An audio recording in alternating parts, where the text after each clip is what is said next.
Young tiger NTR solid lineup. ఒక్కో cinema ఒక్కో dynamite. రాబోయే 10 ఏళ్ళు టైగర్ వేరే కథ వినక్కర్లే. మరి టైగర్ నుండి రాబోయే ఆ సినిమాలేంటి? Have a look.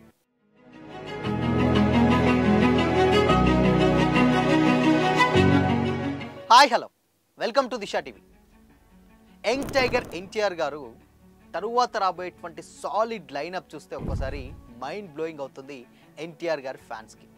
అందులో ఎస్పెషల్లీ ఆయన గత సినిమాలన్నీ కూడా వరుస హిట్లతోటి అండ్ వరుస అప్కమింగ్ మూవీ అప్డేట్స్ తోటి దూసుకెళ్ళిపోతున్నారు. ఇప్పటికే ఆయన లైనప్ చూసుకుంటే చాలా ఒక 10 ఏళ్ల పాటు కూడా ఆయన సినిమా లైనప్ ఈజీగా వచ్చేస్తుంది అన్న డౌట్ కూడా రావచ్చు చాలామంది ఫ్యాన్స్కి. అందులో ఇప్పుడు అసలు ఎన్టీఆర్ గారి తర్వాత వచ్చేటువంటి లైనప్ సినిమాలు ఏంటో ఒకసారి చూస్తే ఫస్ట్ వచ్చేసి వార్ 2 అయాన్ ముఖర్జీ గారు ఇప్పుడు ప్రజెంట్ డైరెక్ట్ చేస్తున్నారు. మనందరికీ తెలిసిందే వార్ 2 సినిమా ప్రజెంట్ ఇప్పుడు ఆల్రెడీ షూటింగ్ అంతా కంప్లీట్ చేసుకొని కొన్ని సీజీ వర్క్స్ ఏవైతే ఉన్నాయో అవి చేస్తున్నారు అండ్ ఎడిటింగ్ డబ్బింగ్ పనులు కూడా స్టార్ట్ అయినాయి. అయితే for the first time war 2కి ఏంటి స్పెషల్ ఎన్టీఆర్ గారి కంటే, టాలీవుడ్ నుంచి వెళ్ళి అక్కడ బాలీవుడ్లో యాక్ట్ చేసినటువంటి ఏకైక హీరో యంగ్ టైగర్ ఎన్టీఆర్ గారికి ఆ క్రెడిట్ దక్కుతుంది. అది కూడా బాలీవుడ్లో స్టార్ హీరో అయినటువంటి హృతిక్ రోషన్ గారి పక్కన అది కూడా సమంగా ఒక క్యారెక్టర్ అది కూడా ప్లే చేయబోతున్నారు. బట్ అది ఒక రా ఏజెంట్. మరి ఆ క్యారెక్టర్ ఏంటి అండ్ దాని తర్వాత ఆయన ఎంతసేపు ఉంటారు అండ్ ఎంతవరకు ఆ ఇంపార్టెంట్ క్యారెక్టర్ ఉంటుంది అవన్నీ పక్కన పెడితే, బట్ బాలీవుడ్లోకి వెళ్ళి చేసేటువంటి ఫస్ట్ హీరో ఎన్టీఆర్ గారే. అది వార్ 2 తోటి మనం చూడబోతున్నాం. సో మరి వార్ 2 కూడా అదొక spy background story and NTR గారిని ఫర్ ది ఫస్ట్ టైం ఆ జోనర్లో చూస్తాం. బాద్షాలో చూసాం బట్ అది ఫుల్ ఫ్లెడ్జ్గా కాదు. బట్ వార్ 2 చూస్తే టీజర్, ఎన్టీఆర్ గారి బర్త్డే సందర్భంగా వదిలినటువంటి టీజర్ ఏ రేంజ్లో ఇంపాక్ట్ చేయించిందో ప్రత్యేకంగా చెప్పనక్కర్లేదు. సో వార్ 2 ఇప్పుడు ఆగస్ట్ 14కి అయితే రిలీజ్ ఉంది. ప్రజెంట్ ఇక ఫస్ట్ ఇప్పుడు ఎన్టీఆర్ గారి నుంచి వచ్చేటువంటి రిలీజ్లో ఫస్ట్ సినిమా వార్ 2. సో అది ఆగస్ట్ 14న రిలీజ్ అవబోతుంది. బట్ రిలీజ్ అయిన తర్వాత మరి ఎలాంటి అంచనాలని క్రియేట్ చేస్తుందో తెలీదు. బట్ సినిమా రిలీజ్ అయ్యేంత వరకు అయితే మనం వెయిట్ చేయాల్సింది. ఇకపోతే దాని తర్వాత ఎన్టీఆర్ గారు అండ్ అదేవిధంగా ప్రశాంత్ నీల్ గారి కాంబినేషన్లో వచ్చేటువంటి డ్రాగన్. సో డ్రాగన్ ఇది ప్రజెంట్ వర్కింగ్ టైటిల్ అంటే పరిశీలనలో ఉంది. బట్ ఇది అఫీషియల్ అనౌన్స్మెంట్ అయితే కాదు. ఉన్నటువంటి ఫ్యాన్స్ అయితే డ్రాగన్గా పిలుచుకుంటున్నారు. బట్ ఇది ఎలాంటి ఇంపాక్ట్ క్రియేట్ చేస్తుందంటే, ఇక మనకు తెలుసు ప్రశాంత్ నీల్ గారి డైరెక్షన్ ఏ రేంజ్లో ఉంటుందో. సో కేజీఎఫ్ 2 అండ్ దాని తర్వాత ఆయన చేసినటువంటి సలార్, ఈ సినిమాలన్నీ కూడా ఓ రేంజ్లో బ్లాక్ బస్టర్స్ కొట్టాయి. దాని తర్వాత ఏంటంటే for the first time Prabhas గారిని కూడా చాలా ఆకలి మీద ఉన్నటువంటి ప్రభాస్ గారి ఫ్యాన్స్కి సలార్ తోటి ఒక మంచి బిర్యానీ పెట్టాడు ఆయన. సో దాని తర్వాత ఇప్పుడు ఎన్టీఆర్ గారిని ఆయన మ్యాన్ ఆఫ్ మాసెస్ అని కూడా చాలా ముద్దుగా పిలుచుకుంటారు ఫ్యాన్స్. బట్ ఎన్టీఆర్ గారి యాక్టింగ్కి, ఆయన మాస్ యాక్టింగ్కి, ప్రశాంత్ నీల్ గారి డైరెక్షన్కి కంప్లీట్గా తెలుసు. ఆయన సినిమాలు అంటేనే బొగ్గు, దాని తర్వాత బ్లాక్ సాయిల్, ఇవన్నీ కూడా ఇలాంటి ఎలివేషన్స్ ఉంటాయి. కంప్లీట్గా ఆయన లుక్ కూడా ఒకటి రిలీజ్ చేస్తున్న లుక్ కూడా ఓ రేంజ్లో ఉన్నాయి. బట్ వీళ్ళిద్దరి కాంబినేషన్ సినిమా ఎలా ఉండబోతుంది అన్నదే చాలా ఈగర్గా వెయిట్ చేస్తున్నారు ఫ్యాన్స్. ఇక దాని తర్వాత దేవర 2, కొరటాల శివ గారి డైరెక్షన్లో దేవర ఆల్రెడీ వచ్చింది. మనకు తెలుసు అది ఎంత పెద్ద హిట్ అయిందో. జనతా గ్యారేజ్ తర్వాత మళ్ళీ వీళ్ళిద్దరు కలిసి చేసినటువంటి సినిమా దేవర. సో దేవర తర్వాత రాబోయేటప్పుడు దేవరకు పార్ట్ 2 ఉంది. సో ఆ పార్ట్ 2 డెఫినెట్గా కొంతమంది ఫ్యాన్స్ అందరూ కూడా దేవర ఉంటుందా ఉండదా ఏంటి అన్నారు. బట్ ఎన్టీఆర్ గారే దాన్ని స్వయంగా మ్యాడ్ స్క్వేర్ సక్సెస్ మీట్లో దేవర 2 డెఫినెట్గా ఉంటుంది. దానికి సంబంధించినటువంటి స్టోరీ కూడా శివ గారు రాస్తున్నారు. సో అది ఇంకా అంచనాలను మించి ఉంటుంది అని కూడా ఆయనే స్వయంగా అఫీషియల్గా అనౌన్స్ చేశాడు.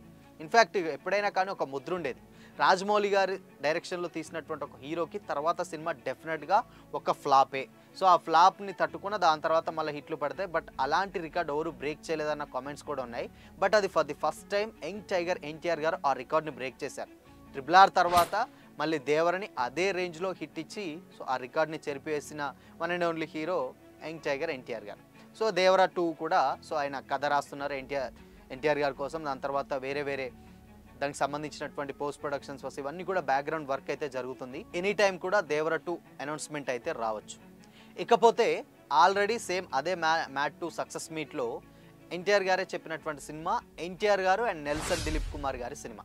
సో ఈ సినిమా మనకు తెలుసు జైలర్ ఏ రేంజ్లో ఇంపాక్ట్ చేయించింది. ఇప్పుడు జైలర్ 2లో బిజీగా ఉన్నారు నెల్సన్ గారు. దాని తర్వాత టేకప్ చేసేటువంటి ప్రాజెక్టే ఎన్టీఆర్ గారిది. అది కూడా సితారా ఎంటర్టైన్మెంట్స్లో రాబోతుందట. అది కంప్లీట్గా ఒక మాస్కి సంబంధించినటువంటి ఒక సినిమా అట. మ్యాన్ ఆఫ్ మాసెస్కి మరి నెల్సన్ గారు ఈవెన్ జైలర్ చూసాం మనం. జైలర్లో జస్ట్ ఆయన బీజిఎంతో, రజనీకాంత్ గారి బీజిఎంతోటే ఓ రేంజ్లో హైప్ క్రియేట్ తెచ్చిపెట్టినటువంటి డైరెక్టర్ నెల్సన్ గారు. మరి అలాంటి నెల్సన్ గారు ఎన్టీఆర్ గారిని డైరెక్ట్ చేస్తే ఎలా ఉంటుంది? అది కూడా డెఫినెట్గా మన ఇమాజినేషన్కి చాలా అందకుండా ఉంటుంది. సో చూడాలి.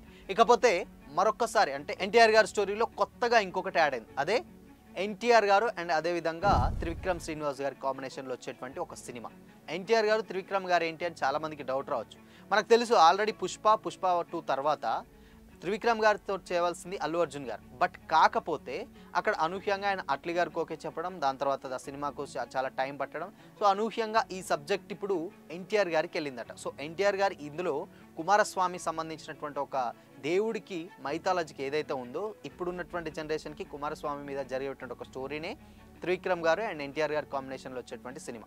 చాలామందికి కుమారస్వామికి సంబంధించినటువంటి హిస్టరీ తెలియదు. మహా అయితే శివుడి రెండో కొడుకు అండ్ దాని తర్వాత ముల్లోకాలు చుట్టాడు, వాళ్ళన్న వినాయకుడు శివపార్వతుల చుట్టూ ముట్టి ఇలా ప్రదక్షిణాలు చేసి నేను చుట్టుముట్టానని చెప్పి అని ఇంతవరకే ఏదో ఈ కైండ్ ఆఫ్ స్టోరీయే తెలుసు. బట్ ఆయన లైఫ్లో ఇంకా చాలా డెప్త్ స్టోరీ ఉంటుందట. బట్ ఆ స్టోరీనే ఎన్టీఆర్ గారికి ఇప్పుడు చెప్పడం జరిగింది. ఇప్పుడు ఆ కాంబినేషన్లోనే త్రివిక్రమ్ గారిది ఎన్టీఆర్ గారి సినిమా. సో ఈ జోనర్ కూడా చాలా డిఫరెంట్. మనం తెలుసు అరవింద సమేత వీరరాఘవ ఎంత పెద్ద హిట్ అయిందో, అదొక డిఫరెంట్ సబ్జెక్ట్. అంటే హీరోయిన్ టైటిల్ని సినిమాలో పెట్టడం అంటే అంత ఈజీ కాదు. బట్ అది కూడా చేసి చూపించాడు త్రివిక్రమ్ గారు. సో చూడాలి. ఇక దాని తర్వాత ఎన్టీఆర్ గారిది ఇంకా ఇప్పుడు ఉన్నటువంటి సినిమాలు అన్నీ ఒక ఎత్తు అయితే ఇదొక ఎత్తు. ఆయన for the first time biography చేస్తున్నారు. అదే మేడ్ ఇన్ ఇండియా అని కూడా దీనికి ఒక టైటిల్ పరిశీలనలో ఉంది. దాదాసాహెబ్ ఫాల్కే గారి బయోపిక్కి సంబంధించినటువంటి సినిమా. సో దీన్ని the father of Indian cinema అని కూడా అంటారు ఆయనని. సో దీన్ని మేజర్గా ఏంటంటే నితిన్ కక్కర్ గారు డైరెక్ట్ చేస్తున్నారు అండ్ దీనికి ప్రొడ్యూసర్గా ఎస్ఎస్ రాజమౌళి గారు ప్రొడ్యూస్ చేస్తున్నారు.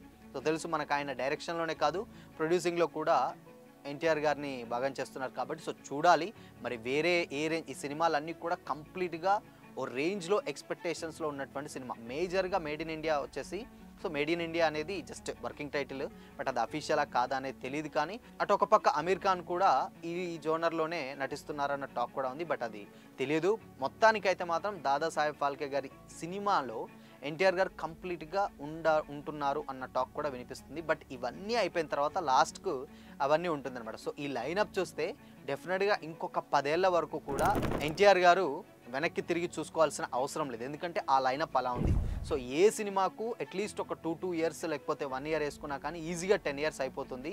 ఇవన్నీ కాక మళ్ళీ దాని తర్వాత వస్తే ఒకవేళ సందీప్ రెడ్డి వంగ గారితో కూడా ఒక సినిమా ఉంటుందన్న టాక్ ఉంది. బట్ అదైతే ఇంకా అఫీషియల్గా లేదు. బట్ ఆయన కోసం రాసేటువంటి ఒక స్టోరీ కూడా ఉందని గతంలో ఆయన చెప్పిన సందర్భాలు అయితే ఉన్నాయి. బట్ అది కూడా యాడ్ అయితే మాత్రం ఇక నెక్స్ట్ లెవెల్, ఇక పాన్ వరల్డ్ సినిమా అని అయితే మనం చెప్పుకోవచ్చు అనమాట. సో మొత్తంగా ఎన్టీఆర్ గారి లైనప్ చూస్తే మైండ్ బ్లోయింగ్ అయిపోతుంది ఒక్కొక్కరికి. ఎందుకంటే ఇప్పుడు ఆయన చేసేటువంటి ఇప్పుడు ఆల్రెడీ వార్ 2 కంప్లీట్ చేసుకున్నారు, డ్రాగన్కి వచ్చారు, డ్రాగన్ తర్వాత నెల్సన్ గారి తర్వాత త్రివిక్రమ్ గారి తర్వాత మళ్ళీ మేడ్ ఇన్ ఇండియా. సో ఈ సినిమాలన్నీ కూడా వరుసగా ఒకటి దేవరా 2 మధ్యలో ఈ సినిమాలన్నీ కూడా చాలా ఎక్స్పెక్టేషన్స్ ఉన్నాయి అండ్ అన్నీ కూడా పాన్ ఇండియా సినిమాస్. అండ్ దాని తర్వాత మెయిన్గా చెప్పాలంటే ఎన్టీఆర్ గారి లైనప్ ఇది చూసుకుంటే అన్నీ కూడా పాన్ ఇండియా అండ్ తర్వాత హ్యూజ్ బడ్జెట్స్ ఉన్నటువంటి సినిమాలు. సో కంప్లీట్గా అండ్ ఇంతవరకు కూడా ఎన్టీఆర్ గారికి ఆఫ్టర్ నానక్ ప్రేమతో అండ్ టెంపర్ ఆ తర్వాత జైలవకుశ ఇవన్నీ కూడా అన్ని హిట్లే ఉన్నాయి, ఒక్క ఫ్లాప్కు లేదు. అండ్ దాని తర్వాత అంచెలంచెలుగా ఆయన ఎదుగుతూనే ఉన్నాడు, ఆయన మార్కెట్ పెరుగుతూనే ఉంది. ఇప్పుడు గ్లోబల్ లెవెల్లో ఆయనకు ఉన్నటువంటి రీచ్ మనందరికీ తెలిసిందే. సో కాబట్టి జపాన్లో కూడా ఆరెంజ్ ఫ్యాన్స్ని సంపాదించుకున్నారంటే ఎన్టీఆర్ గారు చేసేటువంటి యాక్టింగ్ అండ్ దాని తర్వాత ఆయన చూసింగ్ స్క్రిప్ట్స్ అనమాట. సో కాబట్టి కంప్లీట్గా ఈ సినిమాలు చూస్తే ఒక నెక్స్ట్ లెవెల్ కాంబినేషన్స్ అయితే అర్థమవుతుంది. సో చూడాలి మరి ఈ లైనప్. డెఫినెట్గా ఈ లైనప్ చూసేంతవరకు కూడా ఫ్యాన్స్ ఒక్కోటి వెళ్తూనే ఉన్నారు. బట్ ఈ సినిమా ఒక్కోటి అనౌన్స్ చేస్తూనే ఉన్నారు. బట్ అయినా కానీ ఇటు బాలీవుడ్కి ఎంట్రీ ఇచ్చారు, దాని తర్వాత సోలో సినిమాలు చేస్తున్నారు, దాని తర్వాత సందీప్ రెడ్డి గారిది అంటున్నారు. సో ఇవన్నీ చూస్తే మాత్రం నిజంగా ఇక ఎన్టీఆర్ గారి ఫ్యూచర్ మనకు అర్థమైపోతుంది. పాన్ వరల్డ్ రేంజ్లో ఇంకొక 10 ఏళ్ళు మినిమం 10 years అయితే ఈ సినిమాలతోటే సరిపోతుంది అనమాట. సో చూడాలి మరి. సో ఈ కాంబినేషన్స్ అన్నిట్లలో మీరు దేని గురించి ఎక్కువగా వెయిట్ చేస్తున్నారు కామెంట్ చేసి చెప్పండి.